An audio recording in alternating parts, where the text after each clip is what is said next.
हमारे यूनिवर्स में big bang के कारण mostly light elements like hydrogen और हीलियम ही है। इस अबंडेंसी की वजह से क्या हुआ कि ये एलिमेंट्स मॉलिक्यूलर क्लाउड्स के रूप में घूमते रहते थे हमारे यूनिवर्स में। पर फिर ये क्लाउड इकट्ठा कैसे हुआ? इस वजह से ये क्लाउड तो इकट्ठा नहीं होना चाहिए था, क्योंकि ग्रेविटेशनल फोर्स तो एक दूसरे को कैंसल आउट कर रही है। और टाइम के साथ साथ जहाँ पे ग्रेविटेशनल फोर्स ज़्यादा हुई होगी वो मास को अपनी ओर खींचती रहती है और ग्रेविटेशनल फोर्स को बढ़ाती रहेगी। वहाँ पे सन के बनने से पहले ही सन को खत्म करने की प्रक्रिया शुरू हो जाएगी। तो इसको काउंटर करने का काम न्यूक्लियर फ्यूजन के द्वारा किया जाता है। हेलो दोस्तों, अगर मैं आप सभी से पूछूं कि आप सभी की लाइफ के लिए कौन सी चीज़ सबसे ज़्यादा इम्पॉर्टेंट है, तो आप सभी के जवाब मोस्ट प्रोबेबली अलग अलग ही होंगे।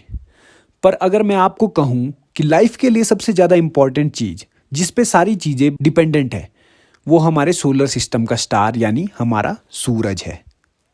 हम सभी इसे रोज़ देखते हैं और इसकी गर्मी को भी महसूस करते हैं। पर कभी भी आपने गौर नहीं किया होगा कि ये है क्या, इसका जन्म कैसे हुआ होगा और कैसे इसकी मृत्यु होगी, ये करीब से कैसा दिखता है, ये अपनी गर्मी कैसे बनाता है। अगर आप भी इन सब प्रश्नों के जवाब जानना चाहते हैं तो देसी विज्ञान की इस वीडियो में आज हम सूरज के इन सभी रहस्यों से पर्दा उठाएंगे। अगर मैं बात करूं सूरज के जन्म की, कैसे हमारे सूरज का जन्म हुआ। हमारे यूनिवर्स में बिग बैंग के कारण mostly light elements like hydrogen और हीलियम ही है, क्योंकि हैवियर एलिमेंट्स बनने के लिए ज़्यादा टाइम तक हाई टेम्परेचर और हैवी प्रेशर चाहिए, और बिग बैंग में कम टाइम में एक्सपेंशन होने की वजह से ये कंडीशंस बन ही नहीं पाई, इसलिए लाइट एलिमेंट्स ही फॉर्म हुए। और अगर आप जानना चाहते हो कि बाकी ये हैवियर एलिमेंट्स जो हमारे यूनिवर्स में पाए जाते हैं तो ये बिग बैंग के बाद कैसे बने, तो इस लिंक को चेक करें। बिग बैंग के बाद क्या हुआ कि in lighter elements like hydrogen और हीलियम की बहुतायत हो गई थी यूनिवर्स में, जो अभी तक भी बहुतायत ही है। इस अबंडेंसी की वजह से क्या हुआ कि ये एलिमेंट्स मॉलिक्यूलर क्लाउड्स के रूप में घूमते रहते थे हमारे यूनिवर्स में। इन मॉलिक्यूलर क्लाउड्स में ये एलिमेंट यूनिफॉर्मली डिस्ट्रीब्यूटेड होते थे। तो जब ये यूनिफॉर्मली डिस्ट्रीब्यूटेड होते थे, इस वजह से क्या होगा कि net effect of gravitational force एक दूसरे पे बराबर होती थी और इस वजह से कैंसल हो जाती थी नेट इफेक्ट ऑफ ग्रेविटी। पर फिर ये क्लाउड इकट्ठा कैसे हुआ? इस वजह से ये क्लाउड तो इकट्ठा नहीं होना चाहिए था, क्योंकि ग्रेविटेशनल फोर्स तो एक दूसरे को कैंसल आउट कर रही है। इसके इकट्ठे होने का कारण है डेंसिटी फ्लक्चुएशंस।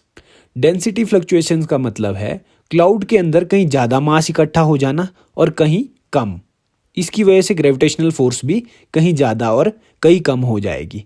और ये डेंसिटी फ्लक्चुएशंस कई कारणों से होती थी, जैसे कि इस क्लाउड के आसपास किसी तारे के फटने की वजह से, या फिर क्लाउड का किसी और क्लाउड से टकराने की वजह से।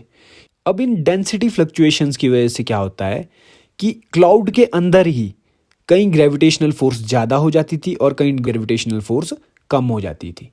और टाइम के साथ साथ जहाँ पे ग्रेविटेशनल फोर्स ज़्यादा हुई होगी वो मास को अपनी ओर खींचती रहती है और ग्रेविटेशनल फोर्स को बढ़ाती रहेगी वहाँ पे, और पूरे क्लाउड को अपनी ओर खींचती रहेगी जैसे जैसे उसका मास बढ़ता रहेगा।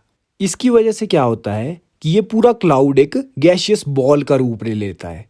जो मॉलिक्यूल सबसे पहले फोर्स के कारण इकट्ठा हुए थे वो अब गैसियस बॉल में सबसे अंदर इकट्ठा हुए होते हैं। इनका सबसे अंदर होने के कारण बाहरी मॉलिक्यूल्स का प्रेशर और बढ़ती ग्रेविटी की फोर्स उनमें फ्यूजन की प्रक्रिया शुरू कर देती है। अगर ये फ्यूजन की प्रक्रिया शुरू ना हो तो ग्रेविटेशनल फोर्स ज़्यादा मास इकट्ठा करती रहेगी, और उस ज़्यादा मास होने के कारण ग्रेविटेशनल फोर्स की इंटेंसिटी बढ़ती रहेगी, और ये बढ़ती फोर्स कोर को कोलैप्स करने की प्रक्रिया शुरू कर देगी। कोलैप्स का मतलब है सन के बनने से पहले ही सन को खत्म करने की प्रक्रिया शुरू हो जाएगी। तो इस एक्सेसिव ग्रेविटी को काउंटर किए बिना हमें ये एनर्जी रेडिएट करते हुए स्टार नहीं दिख सकते। तो इसको काउंटर करने का काम न्यूक्लियर फ्यूजन के द्वारा किया जाता है। तो चलिए हम जानते हैं कि ये फ्यूजन कैसे ग्रेविटी को काउंटर करता है। गुरुत्वाकर्षण बल का जो फ्यूल है जिसके कारण वो उत्पन्न होता है वो है मैटर का मास, और न्यूक्लियर फ्यूजन में हाइड्रोजन के हीलियम में बदलने के दौरान जो एनर्जी रिलीज होती है वो कुछ मास के एनर्जी में कन्वर्जन की वजह से होती है।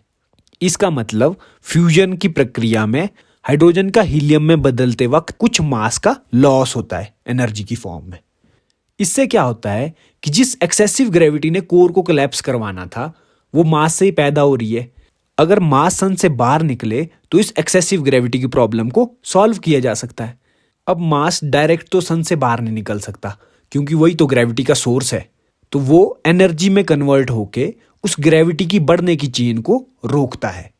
इस वजह से जब तक रिएक्शन होगा तब तक वो ग्रेविटी के खिलाफ एक आउटवर्ड प्रेशर की तरह काम कर रहा है।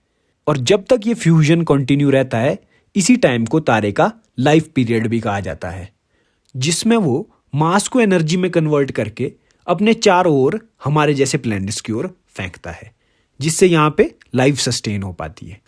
पर क्या आपको पता है कि सन के कोर से सरफेस तक आने में ही लाइट एनर्जी को 10 से 20 लाख साल लग जाते हैं। सूरज की आउटर लेयर्स में ऐसा क्या है जिसके कारण ये होता है और वे किस चीज से बनी है?